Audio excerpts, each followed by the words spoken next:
Hoje o Jornal da Câmara continua a série especial sobre a literatura de Porto Alegre. E o autor que recebemos hoje tem as suas poesias não só nos livros, mas também em muitas canções do Rio Grande do Sul. Sérgio Napp, muito bem-vindo ao Jornal da Câmara. Obrigado. É um prazer estar aqui com vocês no Jornal da Câmara e principalmente por conversar sobre leitura e literatura, que é um assunto complicado. Complicado, difícil, mas apaixonante, né? Mas apaixonante. Eu digo difícil assim, no sentido de ter divulgação.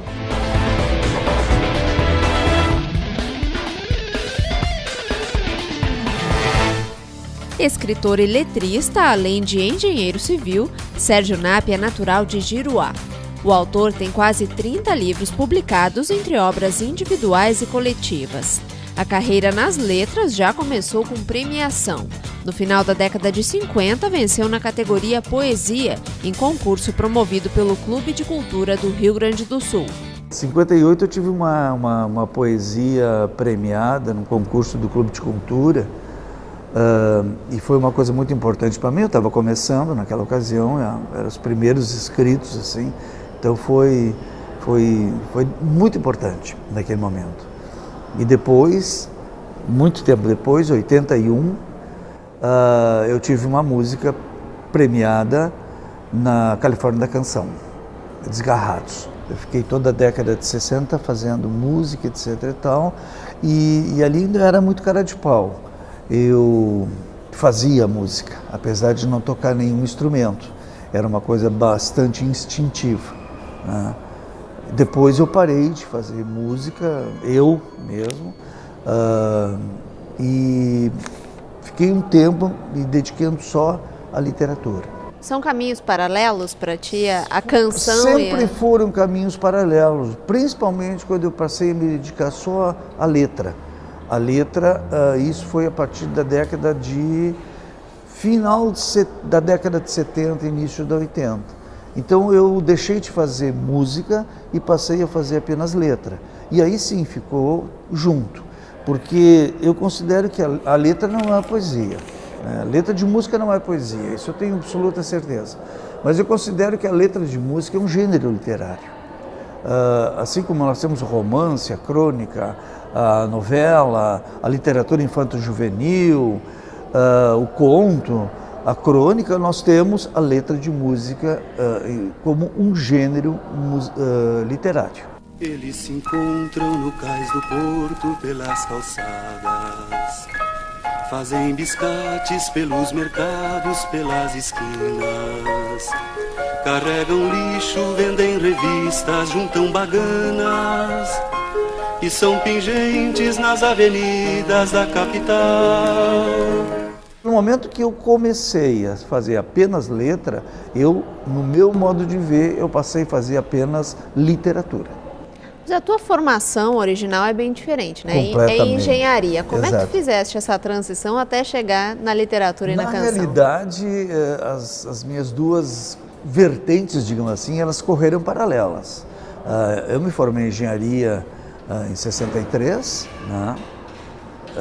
Em 63 eu estava ganhando o meu primeiro festival de música, então sempre foi uma coisa estranha, sempre foi um interesse, mas paralela, né? Depois eu fui professor de matemática na Unicinos durante 10 anos, e aí eu ganhei a Califórnia da Canção, e aí eu comecei a publicar livros, e sempre foi uma coisa que chamava muita atenção, mas como? Um engenheiro, né? Um engenheiro fazendo literatura, fazendo música. Acontece que há muitos casos de engenheiros que transitam na área cultural. Não sou uma avis rara, né? Aconteceu. Agora, juntou-se essas vertentes quando eu assumi a Casa de Cultura Mário Quintana, né, em 87. Na época, o prédio passava pela reforma que transformou o Hotel Majestic em Casa de Cultura. Entre 2013 e 2007, Sérgio voltou a ocupar o cargo. Precisava, para reformar todo o prédio, um engenheiro, ou pelo menos um técnico, né? Eu era um engenheiro. E precisava também, para transformar o hotel numa casa de cultura, alguém que lidasse com cultura. eu lidava com cultura e muito. Então, neste momento, as minhas duas vertentes se juntaram e, a partir dali, eu não tive mais nenhum problema de chamar atenção. Eu era um engenheiro fazendo cultura e etc e tal, não teve problema nenhum. E o poeta que dá nome a essa casa teve influência na tua obra? Sempre teve. Eu digo assim, eu comecei fazendo poesia me espelhando no Carlos Drummond de Andrade e no Mário Quintana.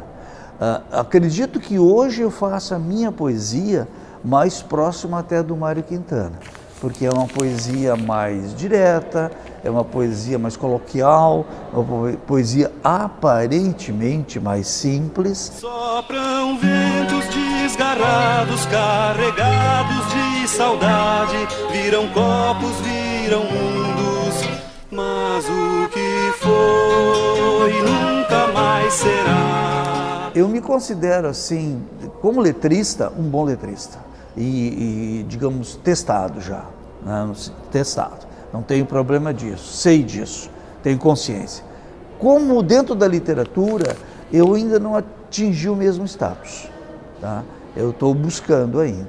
Eu tenho 20 livros publicados, mas eu não tenho nenhuma obra de referência. Eu sempre digo assim, brincando com o pessoal, que eu tenho uma obra musical, o Desgarrados principalmente, todos os anos estão gravando Desgarrados, e que eu sei que quando eu morrer vão cantar Desgarrados no meu velório. Tá? Então eu vou ficar eternizado, e essa obra me leva para o futuro. Agora, dentro da literatura, eu não tenho ainda uma obra que me leve para o futuro, que eu ficarei lembrado. Eu estou buscando essa obra aí. Na literatura é mais difícil de ter as parcerias também, é um trabalho solitário, né? Porque na música tu tens parcerias fantásticas, né? O grande Geraldo Flack também, o Paulo Dorfman, né? E as próprias pessoas que gravam as tuas músicas, né? Elis Regina, Clara Nunes gravou também. A literatura é um trabalho mais solitário. Exatamente, não tem dúvida nenhuma. Apesar de que nós estamos fazendo uma experiência muito gostosa, nós criamos um grupo de escritores aqui em Porto Alegre, os 6 de Poa. São 6 escritores, né? E para nós fazermos obras infanto-juvenis, por enquanto, né? E são obras coletivas. Nós nos reunimos, digamos assim, a cada 15 dias na casa de um deles e nós trabalhamos o livro como um conjunto. A gente não é assim um livro que um faz um capítulo, outro. Não, nós criamos em conjunto. Nós criamos, digamos, são 6 autores, nós criamos 6 personagens, definimos esses personagens, cada um define o seu personagem, e a partir daí esses personagens começam a se imbricar. E todos os 6 podem dar palpite em tudo que o outro escreve, mudamos, mexemos. Nós já publicamos um livro, que é Aqui Dentro é um Longe Imenso, pela editora Saraiva, e agora estamos terminando o 2º livro, Foi o que Coube na Mochila. Então, apesar de... E é uma coisa interessante porque são 6 estilos diferentes. Pois é, quem são os outros escritores envolvidos? O Ayrton Ortiz, Carlos Urbim, a Cristina Dias, eu, a Lu Tomé e o Luiz Paulo Faccioli. Então são 6 pessoas diferentes em sua maneira de encarar a literatura, que nós temos que trabalhar, inclusive, os nossos egos, porque eles têm que estar tudo juntos e fazer uma obra, né? Nós podemos, às vezes concordamos, discordamos, é muito interessante. Funciona também, dizemos assim, quase como uma oficina de literatura entre nós, porque nós estamos aprendendo com uns outros, tá? E acho que crescemos dentro desse processo.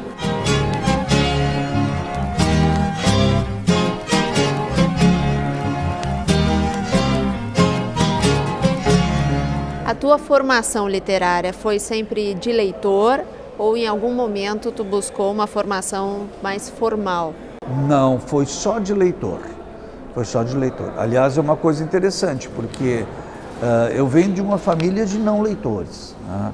Eu venho de uma escola de não tratar com literatura. Não tem como hoje, naquela ocasião, quando eu estava na escola, não tem como hoje essa ida de escritores à escola, debates, leituras, etc. Então, eu me tornei escritor. Primeiro que eu nunca imaginei que eu seria um escritor. Apesar de adorar ler e ler muito e gostar de escrever, eu nunca imaginei ser um escritor. Então, a minha formação dentro da letra, do texto, foi uma formação pessoal. Mas mesmo assim, tu ainda te dedicas bastante, né? Já foste patrono de feiras do livro, seguidamente eu continuo, vais a eventos isso escolares. Aí a coisa que eu mais gosto de fazer é tratar com literatura. O papel do escritor hoje é disseminar a leitura? Exatamente. Hoje em dia eu acho que sim. E esse trabalho de ir para uma escola, de ir ao encontro de professores, de fazer palestras, oficinas, de debate sobre leitura e literatura, é o que mais eu gosto de fazer e atualmente eu tenho feito muito. Como tu vês a importância da literatura e da cena literária que a gente tem hoje na cidade para o futuro da cidade, o futuro material, cidadão da cidade? Eu vejo com muito otimismo, certo? Esse programa que vocês estão fazendo aqui é uma cunha dentro dos meios de comunicação tratando de literatura e leitura. Não é o único, a gente sabe, mas é mais um, e isto é importante. Né? E vejo também com otimismo, porque eu estou vendo assim muitos escritores jovens surgindo.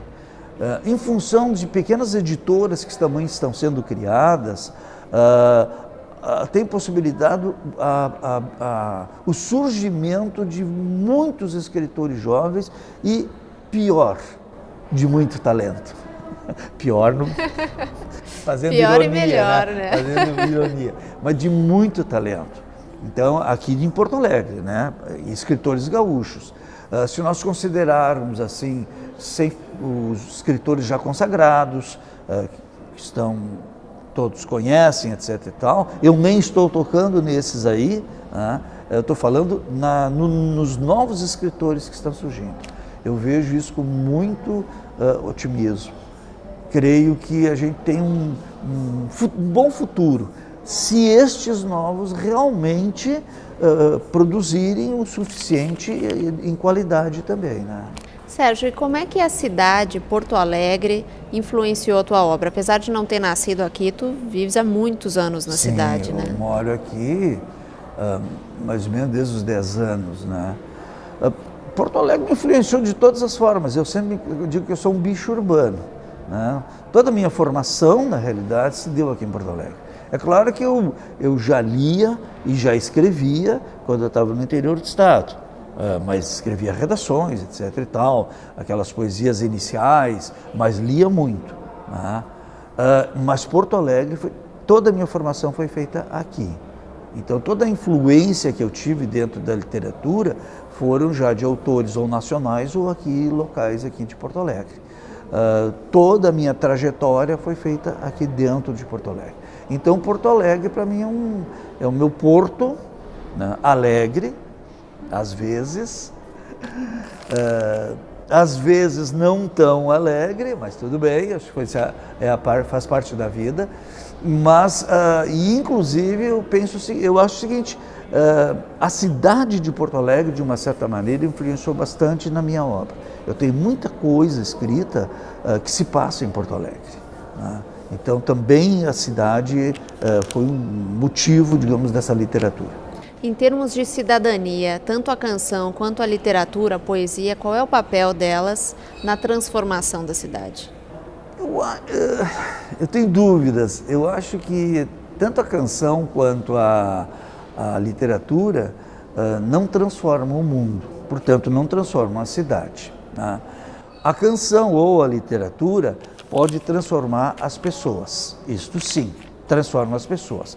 Acontece que o número de leitores no Brasil, e aqui no Rio Grande do Sul é um pouco maior, mas ele é pequeno. Então, se a literatura ou a canção atingissem a todas as pessoas, talvez isso transformasse uma cidade. Tá? Quando isso acontecer, a gente poderá dizer, ah, sim, a literatura transforma a cidade. É uma expectativa tua para o futuro? Não na minha vida, enquanto eu for vivo. Não acredito nisso. Há muita dificuldade, eu sinto isso quando a gente está trabalhando com crianças ou com adolescentes, né, em colégios, em palestras e tal, a dificuldade que eles têm de ler, inclusive, né, cada vez, digamos assim, a leitura deles, eles querem livros menores, com menos extensão, com menos problemas, mais digeríveis. Claro que isso é importante para o início do leitor. Depois ele vai se transformar em um leitor em que ele vai pegar obras mais complexas. Mas a gente sente também